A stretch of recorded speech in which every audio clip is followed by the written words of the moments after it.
YSR Congress party అధికారంలోకి వచ్చాక రాష్ట్ర ముఖ్యమంత్రి వైఎస్ జగన్మోహన్ రెడ్డి నవరత్నాల రూపంలో అనేక సంక్షేమ పథకాలు అమలు చేశాడు.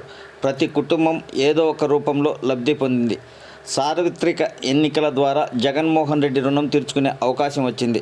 ఫ్యాన్ గుర్తుకు ఓటేసి వైసీపీని గెలిపించాలని ఎమ్మెల్యే అభ్యర్థి ఆకేపాటి అమర్నాథ్ రెడ్డి కుమారుడు సాయి భరత్ రెడ్డి తెలిపారు. కడప జిల్లా ఒంటిమిట్ట మండలంలోని మాధవరం గ్రామంలో రాష్ట్ర హౌసింగ్ డైరెక్టర్ ఇరగంరెడ్డి సుబ్బారెడ్డి ఆధ్వర్యంలో ఎన్నికల ప్రచారం నిర్వహించారు. ఈ సందర్భంగా ఇరగంరెడ్డి సుబ్బారెడ్డి కుమారుడు శ్రీకర్ రెడ్డి సాయి భరత్ రెడ్డితో కలిసి ఎన్నికల ప్రచారం నిర్వహించారు. ఈ కార్యక్రమంలో నందకిషోర్ రెడ్డి, కోన్ల ఓబుల్ రెడ్డి, లక్ష్మీనారాయణ రెడ్డి, నిత్యానంద రెడ్డి, జేసీబీ సుబ్బారెడ్డితో పాటు పలువురు వైసీపీ నాయకులు, కార్యకర్తలు పాల్గొన్నారు.